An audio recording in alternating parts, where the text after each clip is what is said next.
நாங்கள் எங்கே போயிட்டுருக்கோம்னு பார்த்தீங்கன்னா நவராத்திரி ஃபங்க்ஷனுக்கு தான் போயிட்டுருக்கோம். இங்கே ஒருத்தர் இன்வைட் பண்ணியிருக்காங்க நம்மளைய. சரி அங்கே தான் போகலான்னு சொல்லி போயிட்டுருக்கோம். அங்கே எப்படி இருக்குன்னு எனக்கு தெரியல. ஏன்னா என்ன இன்வைட் பண்ண கிடையாது, முரளி இன்வைட் பண்ணியிருக்காங்க. அதனால நாங்கள் ஃபேமிலியோட தான் வர சொல்லியிருக்காங்க. அது தெரியுது. உங்கள் ஃப்ரெண்டு என்ன மட்டும் அவங்க எதுக்கு என்ன இன்வைட் பண்ண போகிறாங்க. அதனால் அந்த ஃபங்க்ஷன் எப்படி இருக்கும் என்ன ஏதுன்னு எனக்கு தெரியல. போனால் தான் தெரியும். என் பையன் வரல, ஏன்னா அவனுக்கு எக்ஸாம். ஆனால் அவன் எக்ஸாம் போட்டு படிக்க போகிறது கிடையாது. வாடா வாடான்னு கூப்பிட்டேன், ஓவராக சீன் போடுறான். படிக்கணும் படிக்கணும் படிக்கணும்னு. இதான் சகல அதையும் மீறி கூட்டிகிட்டு வந்து அப்புறம் அதை விட கம்மியாக மார்க் எடுத்துட்டு அவர் நம்ம மேலே பழி போட்டுருவோம். அதனால் அவனை அங்கேயே விட்டுட்டு வந்துட்டோம். ஆனால் முதல்ல அளவுக்குலாம் படிக்கல, மார்க்லாம் போன தடவை ரொம்ப குறைஞ்சிருச்சு. அதனால் பயங்கரமாக டோஸ் வாங்கி படிச்சுட்டு இருந்தான். அதனால் அவனை விட்டுட்டு வந்துட்டோம். என் பொண்ணு பார்த்தீங்கன்னா அவள் வீட்டிலலாம் ட்ராயிங் போட மாட்டான்னு இங்கே வந்து காரில் வந்து இந்த ட்ராயிங் போடுறதுக்கு எல்லா அசசரியும் எடுத்துகிட்டு வந்து இங்கே உட்காந்து ட்ராயிங் போட்டுருக்கு. இந்த பவு எதுக்கு போட்டுருக்குன்னு பார்த்தீங்கன்னா முடி ஃபுல்லாக பறக்குது. இது எடுத்துனா அதை இந்த பக்கம் ஒரு கொம்பு இந்த பக்கம் ஒரு கொம்பு மாதிரி நீட்டிட்டு நிற்குது. சரி நான் அதை போட்டு வச்சுருக்கேன். நல்லா இருக்காப்பா பவு. பவு போட்டுட்டு உள்ளே வந்துருட்டா பேசாம. நீ பவு போட்டு அந்த புள்ள தலை விரிச்சிட்டு வருமா? போனிட்டில் போட்டுடலாம். ஏப்பா நம்ம போகிற இடத்துக்கு நிறைய பேர் வருவாங்களா? 1500 பேர் பக்கமாக வருவாங்கன்னு சொன்னார் அவர். 1500 பேர் வருவாங்களா? அப்போ பெரிய ஃபங்க்ஷனாக இருக்கும் போலயே. நம்மளெல்லாம் உள்ளே விடுவாங்களா? அதுதான் வரும். அங்கே போயிட்டு அங்கே கூப்பிட்டு நான் வரேன். அவர் கால் பண்ணால் வந்து கூப்பிட்டு போவாரா? சரிதான். சரி ஏதோ உன்னை நம்பி வந்தேன், திரும்ப வீட்டுக்கு கூப்பிட்டு வந்துடாத. ஃபங்க்ஷன்லாம் முடிஞ்சு போச்சுன்னு. ஃபங்க்ஷன் இனிமேல் தான் ஈவினிங் தான் ஸ்டார்ட். அவன் ஃபோன் அட்டன் பண்ணுவார். வருவார்ல? வருவார். சரி சரி. ஏன்னா முரளியை நம்பி போனால் எங்கேயும் பார்த்தா அவமானப்பட்டு தான் வரணும். அதெல்லாம் முன்னாடி கேட்டுக்கணும். கரெக்டா? தப்பு. கரெக்டு. நானும் ஒரு 3-4 வருஷங்களாக அதிகமாக கூட இருக்கும் நவராத்திரி வீட்டில் கொலு வைக்கணும்னு நினச்சிக்கிட்டே இருக்கேன். கட்டையெல்லாம் ரெடி பண்ணணும், சாமியெல்லாம் வாங்கணும்ல. அதனால் அதெல்லாம் வாங்கி தர சொன்னேன். லோக்கலில் இருந்தால் வாங்கலாம், இங்கே எதுக்கு நமக்கு? அதனால தான் நானும் விட்டுட்டேன். அதுக்கெலாம் ரெடி பண்ணணும், அதெல்லாம் நம்மளால் முடியாது இங்கே. சரி இவங்க கூப்பிட்டாங்களா நவராத்திரி ஃபங்க்ஷனுக்கு, சரி போகலாம் அப்படின்னு சொல்லிட்டு ரெடியாகி போயிட்டுருக்கோம். என் பொண்ணு இந்த ரோட்டில் இருக்க லைட்டெல்லாம் பார்த்துட்டு நவராத்திரி ஃபங்க்ஷனுக்கு இங்கேருந்தே டெக்கரேஷன்லாம் ஆரம்பிச்சிட்டாங்கம்மா அப்படின்னு சொல்லிட்டு அந்த லைட்டை பார்த்தவொடனே குஷி ஆகிட்டா. நாங்கள் அந்த இடத்துக்கு போய் சேர்ந்துட்டோம். ஒரு 6:30க்கு மேலே தான் இருக்கும் நாங்கள் போனோம். ஆனால் 6 o'clock சொன்னாங்க. நாங்கள் 6:30க்கு மேலே தான் போனோம். அது எதுவும் மினிஸ்ட்ரியோட பில்டிங் போல். நாங்கள் அங்கே போயிட்டு ஒரு 10 நிமிஷம் வெளியில் நின்றுட்டுருந்தோம். ஏன்னா எங்களை இன்வைட் பண்ணவர் வந்து ஃபோன் எடுக்க கொஞ்சம் லேட் ஆயிடுச்சு. ஆனால் நம்மள மாதிரி ஆளுங்களும் அங்கே டைரெக்டாக உள்ளே போனால் அலோவ் பண்ண மாட்டாங்க. ஏன்னா நாங்கள் போயிருந்தது வந்து ஓடிஎஸ் அப்படின்னு சங்கத்துலேருந்து, அதாவது ஓமானில் இருக்க தெலுங்கானா சங்கத்துலேருந்து நம்மளை இன்வைட் பண்ணியிருந்தாங்க. அந்த 6:30க்கு போனால் வந்து ஒரு விஐபிஸ் மட்டும் தான் அலோவ்டு. அதாவது அவங்களுக்குன்னு ஒரு தனியாக கார்டு இருக்குது. அந்த கார்டு இருக்கவங்களுக்கு மட்டும்தான் ஃபேமிலிக்கு உள்ளே அலோவ் பண்ணுறாங்க. மற்றபடி வந்து ஃபேமிலியோடு போனால் கார்டு இல்லைன்னா அவங்களாம் உள்ளே அலோவ் பண்ணுறதே கிடையாது. அதனால அவர் ஒரு 10 நிமிஷம் கழிச்சு ஆனால் ஃபோன் எடுத்துட்டாரு. ஏன் அவர் ஃபோன் எடுக்க லேட் ஆச்சுன்னு உள்ளே போனதுக்கப்புறம் தான் தெரிஞ்சது. ஏன்னா பயங்கர சவுண்டு. அவர் வந்து அந்த ஓடிஎஸில் ஏதோ ஒரு மெம்பராக இருப்பார் போலன்னு நினைக்கிறேன். மெம்பராக அவர் என்ன பொசிஷனில் இருக்காருன்னு தெரியல. அவர் தான் நம்மளை இன்வைட் பண்ணியிருந்தார். அந்த சைடு பார்த்தீங்களா ஃபுல்லாக ஜென்ஸாக உட்காந்துருக்காங்க. அது வந்து தனி கேட்டகரி. இந்த பக்கம் இருக்கவங்களாம் ஏதோ விஐபி கோட்டாவாம். இவங்களுக்கெல்லாம் தனியாக கார்டு இருக்குது. இந்த மாதிரி ஆளுங்களை மட்டும்தான் அந்த 6:30க்கு அலோவ் பண்ணாங்க. ஒரு சீஃப் கெஸ்ட்லாம் வந்துட்டு கொஞ்சம் நேரம் போனதுக்கப்புறம் மற்றபடி வெளியில் இருக்க எல்லாரையுமே உள்ளே அலோவ் பண்ணிட்டாங்க. அது வரைக்கும் வந்து ஒன்லி விஐபிஸ் அதாவது உங்களுக்கு அந்த கார்டு இருக்கவங்கள மட்டும்தான் அலோவ் பண்ணாங்க. நமக்கு அந்த கார்டெல்லாம் இல்லைல்ல, அதனால் அவர் வந்து தான் நம்மளை கூட்டிகிட்டு போனார். ஃபஸ்ட்டு கார்டு இருக்கான்னு கேட்டாங்க, இல்லைன்னு சொன்னோம். அதனால் எங்களை உள்ளே விடவே இல்லை. அப்புறம் அவர் ஏதோ சொல்லிவிட்டு கூட்டிகிட்டு போயிட்டார் உள்ளே.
காட்டின அந்த வீடியோ கிளிப்பிங்ஸில் அங்கே இருந்ததை விட நான் வந்து வெறும் 30%, அங்கே இருந்த ஆடியோவில் 30% தான் வச்சுருக்கேன்.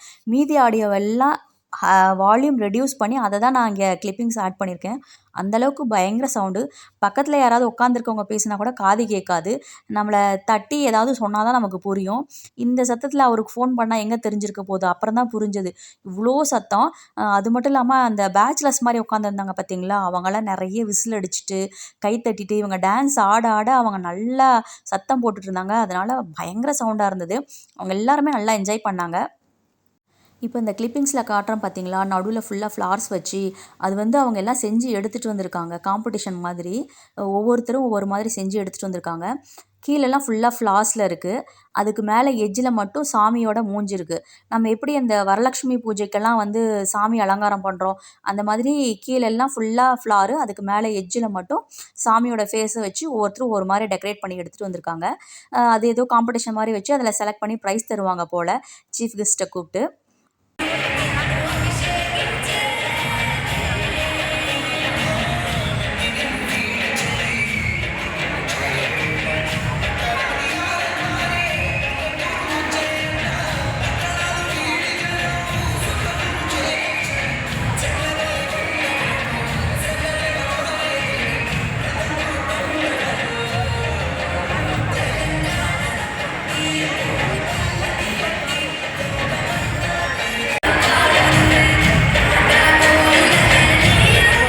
இங்கே இருக்கிறவங்க எல்லாருமே பார்த்தீங்கன்னா தெலுங்கு கம்யூனிட்டி பீப்புள்ஸ் தான். நான் ஃபங்க்ஷனுக்கு வரும்பொழுதே சொன்னேன், அவங்களாம் கொஞ்சம் கிராண்டாக வருவாங்களேப்பா பட்டு சாரியெல்லாம் கட்டிக்கிட்டு அப்படின்னு. அப்படிலாம் ஒன்றும் இல்லை, வான்னு சொல்லி கூட்டிகிட்டு வந்துட்டான் அப்படி. ஆனால் அங்கே போய் பார்த்ததுக்கப்புறம் தான் பயங்கரமாக அவங்க மேக்கப்பில் வந்திருந்தாங்க. நல்ல பட்டு சாரி, ஜுவல்ஸு, ஒட்டியானம், மாட்டல், நெத்திச்சுட்டி, ஃபுல்லாக ஃப்ளார்ஸ் வச்சுட்டு ஃபுல்லாக மேக்கப் போட்டு நல்லா பயங்கரமாக வந்திருந்தாங்க. அங்கே இருந்ததுலே பார்த்தீங்கன்னா, நான் எங்களை கூட்டு போய் உட்கார வச்சதே விஐபி ஏரியாவில் உட்கார வச்சாங்க. அங்கே இருந்ததுலே ரொம்ப சிம்பிளாக சாதாரணமாக ட்ரெஸ்ஸை போட்டுட்டு போனது நான் மட்டும்தான். ஏன்னா இந்த மாதிரி ஃபங்க்ஷன் நான் இதுக்கு முன்னாடி அட்டன் பண்ணதில்லை.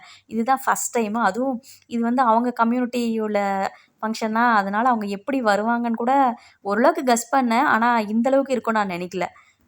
சின்ன பசங்கள்லேருந்து பெரியவங்க வரைக்கும் எல்லாருமே நல்லா நீட்டாக ட்ரெஸ் போட்டு நல்லா மேக்கப் பண்ணி பயங்கர கிராண்டாக வந்திருந்தாங்க. இந்த மாதிரி தான் இந்த ஃபங்க்ஷனை இவங்க செலிப்ரேட் பண்ணுவாங்க போல்.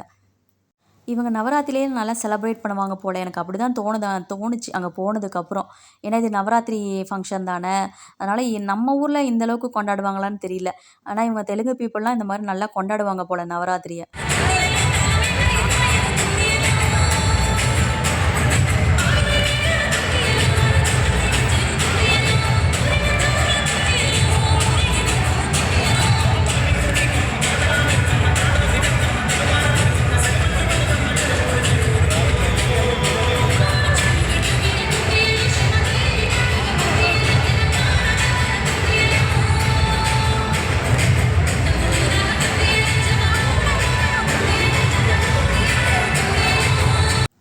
அங்கே இருந்த ஒரு 90% பீப்புள் வந்து போய் டான்ஸ் ஆடிட்டு தான் வந்தாங்க. ஒரு கொஞ்ச நேரமாவது போய் இந்த மாதிரி டான்ஸ் ஆடிட்டு வராங்க. அவங்க வழக்கமா என்னமோ தெரில, ஆனால் போய் ஓரளவுக்கு எல்லாருமே டான்ஸ் ஆடினாங்க.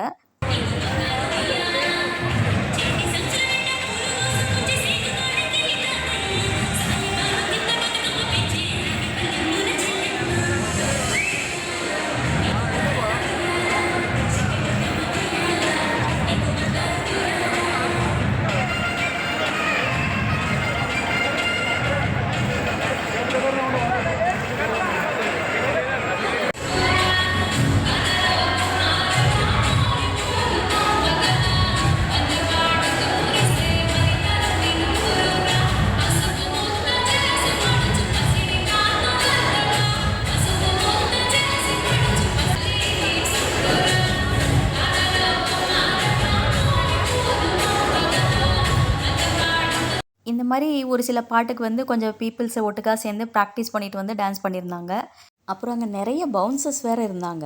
சில பேச்சுலர்ஸ்லாம் பார்த்திங்கன்னா ஏதாவது பிரச்சனை பண்ணாங்கன்னா அவங்கள பிடிச்சி இழுத்துட்டு போய் வெளியில் விட்டுட்டு இருந்தாங்க. இந்த மாதிரி நிறைய பேர்த்த வந்து இந்த பசங்கள்லாம் ராவடி பண்ணுற பசங்க, ஏதாவது பிரச்சனை பண்ணுற பசங்களெல்லாம் பிடிச்சி வெளியில் எடுத்துகிட்டு போய் விட்டுட்டு இருந்தாங்க.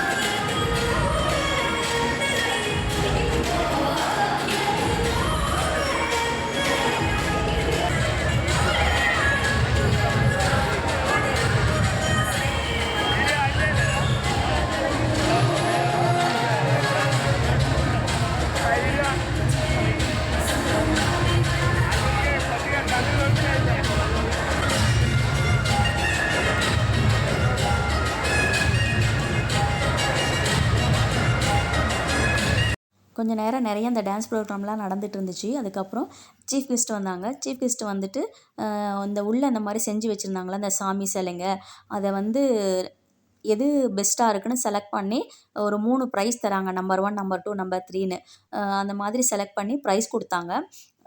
ப்ரைஸ் கொடுத்துட்டு கொஞ்சம் நேரம் இருந்துட்டு அப்புறம் சீஃப் கெஸ்ட்லாம் போயிட்டாங்க. போனதுக்கப்புறம் பார்த்தீங்கன்னா, ஃபஸ்ட்டு யாரையும் இந்த டோருக்குள்ளே அலோவ் பண்ணாமல் இருந்தாங்கல்ல, அப்போ எல்லாத்தையுமே அதுக்கப்புறம் எல்லாத்தையுமே அலோவ் பண்ணிட்டாங்க. பேச்சுலர்ஸு, ஃபேமிலிஸு எல்லாருமே அலோவ் பண்ணிட்டாங்க. கார்டு இல்லாத எல்லாத்தையுமே அலோவ் பண்ணிட்டாங்க. அதே மாதிரி ஃபுட்டு கூட பார்த்தீங்கன்னா, அந்த கார்டு இருக்க அவங்க ஏதோ மெம்பராக இருக்கவங்களுக்குலாம் ஒரு இடத்துல அந்த பில்டிங்குள்ளேயே வந்து ஃபுட்டு போட்டாங்க. மற்ற எல்லாத்துக்கும் வரவங்களுக்கெல்லாம் வந்து இந்த பில்டிங்க்கு வெளியில் இந்த மாதிரி ஃபுட்டு கொடுத்துட்ருந்தாங்க. பாப்பா வந்து ரொம்ப ஒரு மாதிரி அழுவ ஆரம்பிச்சிட்டோம் அந்த கூட்டத்தை பார்த்து. அதனால் கொஞ்சம் நேரம் வெளியில் வந்து இருந்துட்டு அதுக்கப்புறமா கொஞ்சம் நேரம் உள்ளே போனோம் நாங்கள். உள்ளே போகும்போது பார்த்திங்கன்னா, கொஞ்ச நேரம் ரெஸ்ட் எடுத்துகிட்டு போகும்பொழுது ஃபுல்லாக கூட்டம் வர ஆரம்பிச்சிச்சு. அதான் எல்லாத்தையும் அலோவ் பண்ணிட்டாங்கல்ல, அந்த இடத்துல நிற்கிறதுக்கு கூட இடம் இல்லை. அந்தளவுக்கு ஃபுல் ரஷ்ஷாக இருந்துச்சு. பயங்கர சத்தம். சத்தனா சத்தம், அவ்வளோ சத்தம். அதை எல்லாரும் டான்ஸ் ஆடுறத பார்த்துட்டு என் பொண்ணும் டான்ஸ் ஆட ஆரம்பிச்சிட்டா. அவ்வளோ நேரம் டான்ஸே ஆடலை. அவள் பாட்டுக்கு சேடாக இருந்தா.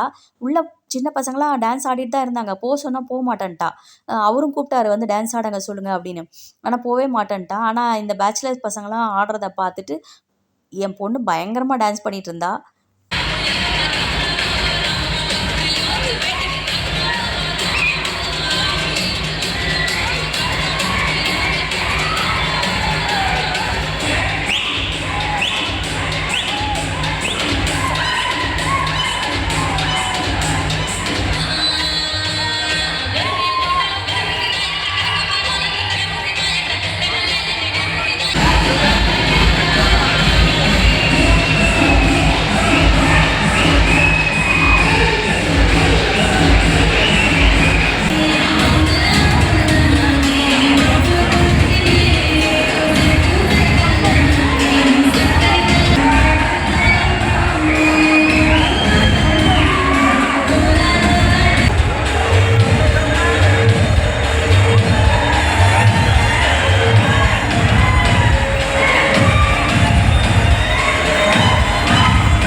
நேரம் ஆக ஆக சும்மா அந்த பில்டிங்கே அதிருச்சு. சத்தம் காதை கிளியும் கிழிச்சிருச்சு.